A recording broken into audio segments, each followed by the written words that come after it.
बोकारो दिन भर में आज ट्रेन से क्यों उतारा गया 19 लड़कियों को बताएंगे।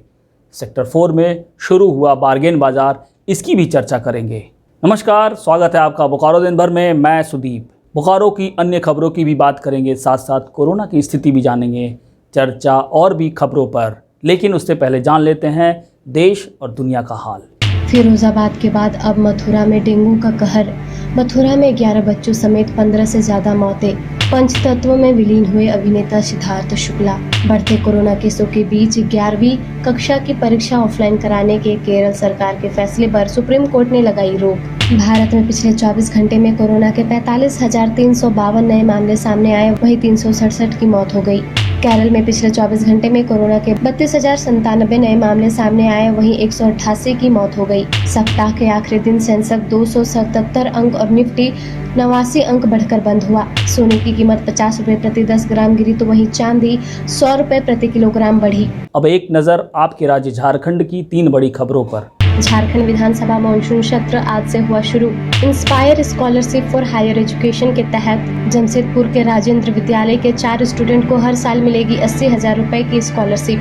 झारखंड में पिछले 24 घंटे में कोरोना के 28 नए मामले सामने आए, वहीं 22 लोग ठीक होकर घर लौटे। तो यह थी देश, दुनिया और झारखंड की खबरें। अब नजर डालते हैं बोकारो के 9 प्रखंडों की खबरों पर, जो आज सुर्खियों में बनी रही। चंद्रपुरा रेलवे स्टेशन पर गुरुवार को 19 लड़कियों को धनबाद अल्लापूजा एक्सप्रेस से आरपीएफ और जीआरपी के जवानों ने उतारा। क्या है पूरा मामला, जानते हैं जीआरपी डीएसपी मोहम्मद साजिद जफर से।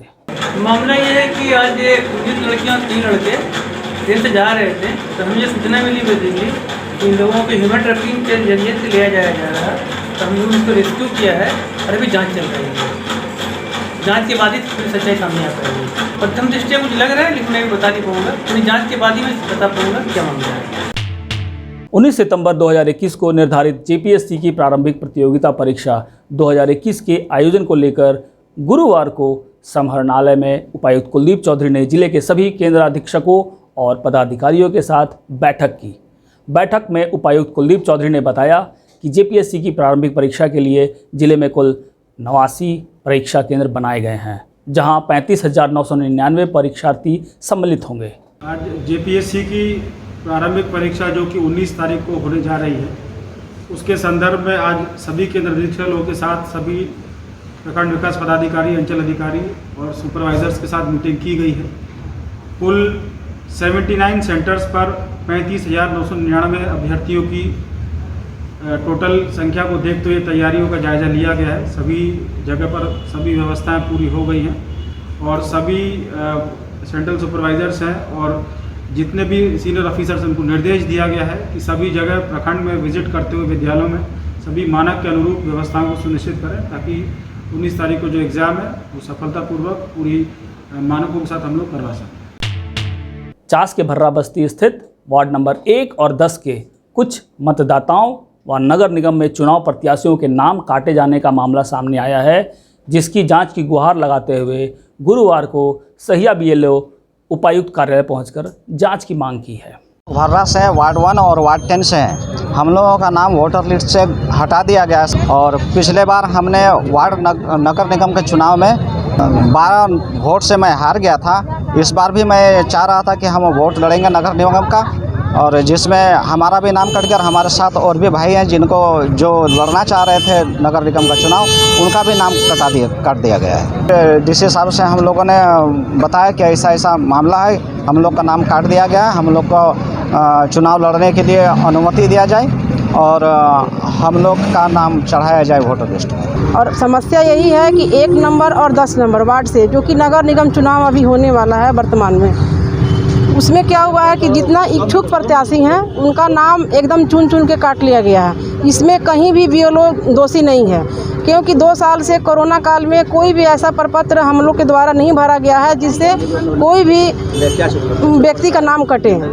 और बीएलओ सिर्फ नाम जोड़ती है, हम लोग को फॉर्म लेते हैं और ऑफिस में जमा करते हैं, वहाँ से कार्ड बन के आता है, पब्लिक के पास देते हैं। जब लिस्ट आता है जिनका व्यक्ति का नाम कट जाता है कि आपने नाम काट दिया, आज हमारी 2 बीएलओ के ऊपर आपका एफआईआर ही नहीं, हाई कोर्ट में केस कर दिया गया है, जिनका नाम कट गया है, जो कि प्रत्याशी हैं, जो कि आप वार्ड में लड़ने वाले व्यक्ति हैं, वैसे लोग हैं और हम लोग के द्वारा बार बार लिया जाता है कि जो गांव में मृत हो गए हैं उनका नाम काट के दीजिए।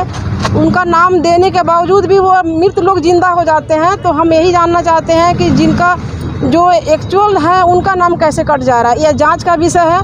हम लोग उपायुक्त महोदय से मिलने के लिए इसीलिए हम लोग आए कि सर इसका निष्पक्ष जांच होना चाहिए। अगर बीएलओ दोषी हैं तो बीएलओ पर कार्रवाई हो, अन्यथा हम लोग इस बीएलओ का कार्य का बहिष्कार करेंगे। क्यों? अब बात आज के कोरोना अपडेट की। बोकारो में पिछले 24 घंटे में कोरोना के 2 नए मामले सामने आए हैं। वहीं 4 लोग ठीक होकर घर लौटे। अब बोकारो में कोरोना केस की संख्या 4 हो गई, जबकि 6048 सैंपल जांच के लिए जमा किए गए। वहीं दूसरी तरफ जिले में कुल 10,740 लोगों को कोरोना का टीका लगाया गया। 12 सितंबर को होने वाली नीट परीक्षा के अंतिम क्षणों में बच्चों की क्या स्ट्रैटेजी रहनी चाहिए ताकि वह बेहतर प्रदर्शन कर सके, इसके लिए हमने बात की ऑरेंज लीडिंग मेडिकल इंस्टीट्यूट के एचओडी बायोलॉजी एम.के. झा से। आइए जानते हैं उनके द्वारा दिए गए टिप्स एंड ट्रिक्स के बारे में। टिप्स एंड ट्रिक्स में यदि हम लोग बायो में कहें तो बायो के क्वेश्चंस को इस लेवल से उसको मेंटेन करना होगा कि 10 सेकंड से ज़्यादा समय जैसे दूसरे क्वेश्चंस में लगे ही ना। इससे होगा क्या कि फिजिक्स और केमिस्ट्री के लिए थोड़ा सा वो समय अपने आप का बचा लेंगे, और वो बचे हुए समय का यदि वो फिजिक्स केमिस्ट्री में उपयोग कर लेते हैं तो वो रैंक होल्डर बन सकते हैं। सर, जो फर्स्ट टाइम इस बार दे रहे एग्जाम उनके लिए आप क्या कहना चाहेंगे? जो बेसिकली मेडिकल की तैयारी होती है वो बच्चे 1 बार 2 बार 3 बार रिपीट करते हैं, लेकिन जो न्यूकमर होते हैं उसके लिए स्पेशली मैं कहना चाहूँगा कि बायो को बेटा सबसे पहला तो एकदम दिमाग में फ्री होकर टेंशन लेस होकर तुम पहले एग्ज़ाम में बैठो, आराम से बैठो, क्योंकि क्वेश्चंस तुम्हारे सामने तुम्हारे आँख के सामने से कई एक बार गुजरे हुए रहते हैं। बेसिकली कहा जाता है कि एनसीईआरटी भी हम लोग यदि पढ़ लेते हैं तो लगभग 60-65% क्वेश्चन सॉल्व हो जाते हैं। तो एनसीईआरटी को एक एक लाइन बढ़िया से इसको रिवीजन करो। जो क्लासेस में करवाई गई हैं बियॉन्ड द एनसीईआरटी उसको भी बढ़िया से उसको देखो, और प्रैक्टिस अभी जो समय बचा हुआ है भरपूर प्रैक्टिस करो। जैसे ही तुम प्रैक्टिस करोगे ऑटोमेटिकली सारे स्टूडेंट को मैं बता रहा हूँ 10 सेकंड से 11 सेकंड किसी भी क्वेश्चंस में आपको नहीं लगने वाले हैं। और ये समय यदि आप लोगों ने बचा लिया तो समझ लो कि रैंक आपके पास रहेगा, क्योंकि फिजिक्स केमिस्ट्री के लिए आपने समय बचा लिया। सर, अक्सर ये देखा जाता है कि डायग्राम को लेकर बच्चे फंस जाते हैं कि हम अच्छा बना पाए हैं कि नहीं बनाए, तो उसके लिए आप क्या एडवाइस करेंगे? देखिए, केवल डायग्राम की तो बात नहीं करूंगा मैं। क्वेश्चंस के जो लेवल रहते हैं वो 3-4 पैटर्न में बटे रहते हैं, उसमें से एक इम्पॉर्टेंट पैटर्न डायग्राम भी है। डायग्राम से मैक्सिमम क्वेश्चंस बहुत ज़्यादा तो नहीं पूछे जाते हैं, 1 या 2 क्वेश्चंस रहते हैं जिसमें ज़्यादातर देखा जाता है लेवलिंग को पूछा जाता है। तो बच्चे लेवलिंग ऑर्डर को थोड़ा सा ध्यान में रख कर करें। दूसरी चीज़ें, कंसेप्चुअल क्वेश्चन पर बच्चे बेसिकली फंसते हैं। Conceptual question in the sense of true false दे देगा कि कोई लाइन आप बताइए कि ये सही है या गलत है, उस पर थोड़ा सा बेसिक तौर पर थोड़ा सा माइंड को ठंडा करके आराम से उसको 2 बार 3 बार यदि पढ़े बच्चा तो ईजिली उसको भी सॉल्व कर सकता है। ट्रू फॉल्स पर ध्यान रहे, फिगर्स पर ध्यान दें, और कुछ स्ट्रेट फॉरवर्ड क्वेश्चंस होते हैं जो पढ़ते ही बन जाते हैं, उसको बच्चा यदि चाहे तो तुरंत सॉल्व कर ले। तो इन सभी पहलुओं को यदि बच्चा आसानी से ध्यान दे दे तो बायो में 360 आउट ऑफ 360 उठाना नामुमकिन तो नहीं है। बायो टच करना पहला उसका सबसे पहला मकसद भी होना चाहिए, क्योंकि बायो में जितना समय कम उन्होंने बचा लिया फिजिक्स केमिस्ट्री के लिए उतना समय दे दिया। बेसिकली तीनों सब्जेक्ट को ऑर्डर वाइज यदि हम लोग देखें तो बायो सबसे ज़्यादा और बिना कैलकुलेशन का सब्जेक्ट है।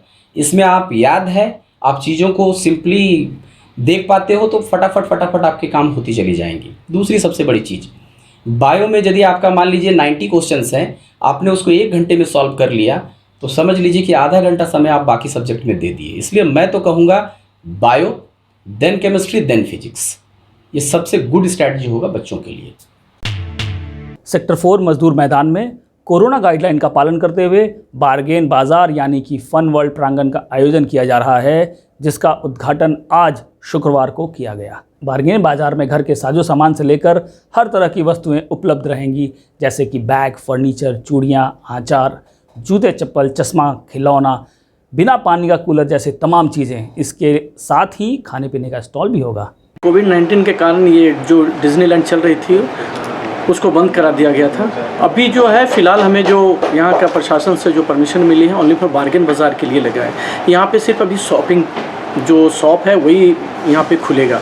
इसके बाद जो झारखंड गवर्नमेंट के जब गाइडलाइंस आएगी इसके बाद ही राइड्स हम चला पाएंगे। दुर्गा पूजा आ रहा है सामने, उसको देखते हुए काफ़ी डिफरेंट प्रकार के दुकानें लेके आए हैं और दुकानें हैं, इसके बाद खाने पीने का सामान भी है और बहुत सारी चीज़ चेंज किए हैं। और हम चाहेंगे कि यहाँ के लोगों को अच्छा लगे, वो आएँ एक बार यहाँ पे विज़िट करें हमारे बार्गेन बाज़ार को। काफ़ी दिनों से यहाँ लगा रहे हैं, इसलिए हमें भी कुछ ऐसा लगता है कि यहाँ के लोगों को ऐसा चीज़ चाहिए, वही लेके आए हैं। वो आएंगे तो उनको शायद ये हमारा बार्गेन बाज़ार बहुत पसंद आएगा। 3 सितंबर से ये 11 बजे से आम पब्लिक के लिए शुरू कर दिया जाएगा। के लिए फर्नीचर्स हैं, ये केन फर्नीचर है, सहारनपुर फर्नीचर्स हैं, इसके बाद बैंगल्स हैं, खाने पीने अचार है। दूसरी बात, यहाँ पे बहुत सारे आइटम्स जो घर के ज़रूरत की होती है वो सारी। लेकिन कोविड के कारण ये जो हमारा एक मजबूरी है कि जो हमारा पार्टिसिपेंट्स है, जो छोटे छोटे दुकानदार हैं, उनको खाने पीने का लाले हो रहा है। इसके लिए ये हमने ये बार्गेन बाज़ार नाम दे करके ये अपने कैंपस में ये बार्गेन बाज़ार खोला है। वैसे हमारे यहाँ जो भी सामानें होती है, जो मार्केट से डिफरेंस भी होता है और सस्ते भी होते हैं। ये 11 बजे से रात्रि 8 बजे तक।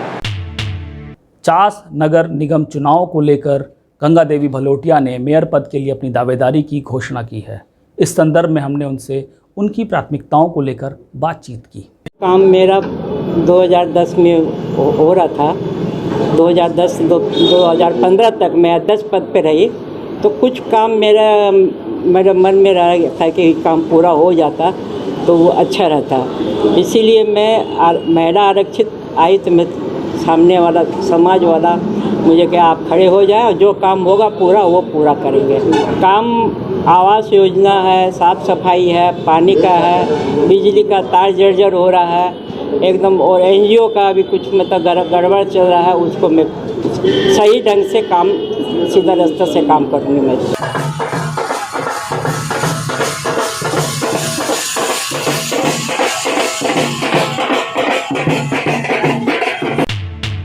बोकारो डीडीसी जय किशोर प्रसाद, अपर नगर आयुक्त अनिल कुमार सिंह और डीपीआरओ राजशेखर ने प्रस्तावित परीक्षा केंद्र संबंधित जिला पंचायती राज कार्यालय के निरीक्षण के लिए शुक्रवार को गुरु गोविंद सिंह एजुकेशनल सोसाइटी के तकनीकी परिसर का दौरा किया। अब जान लेते हैं मौसम का हाल। बोकारो में आज दिन की शुरुआत धूप के साथ हुई, लेकिन आज अधिकतर समय आसमान में बादल छाए रहे, जिससे लोगों ने उमस भरी गर्मी का एहसास किया। वहीं कुछ इलाकों में बूंदाबांदी भी हुई। मौसम विभाग के अनुसार रविवार तक मौसम में बादल छाए रहने और हल्की बूंदाबांदी के आसार है, जबकि सोमवार से मूसलाधार बारिश होने की संभावना है। आज का अधिकतम तापमान 32 डिग्री सेल्सियस और न्यूनतम तापमान 26 डिग्री सेल्सियस रिकॉर्ड किया गया। आज का comment of the day RP Mahato द्वारा किया गया है, जिन्होंने 24 अगस्त को बोकारो टाइम्स के एफबी पर यह कमेंट किया था।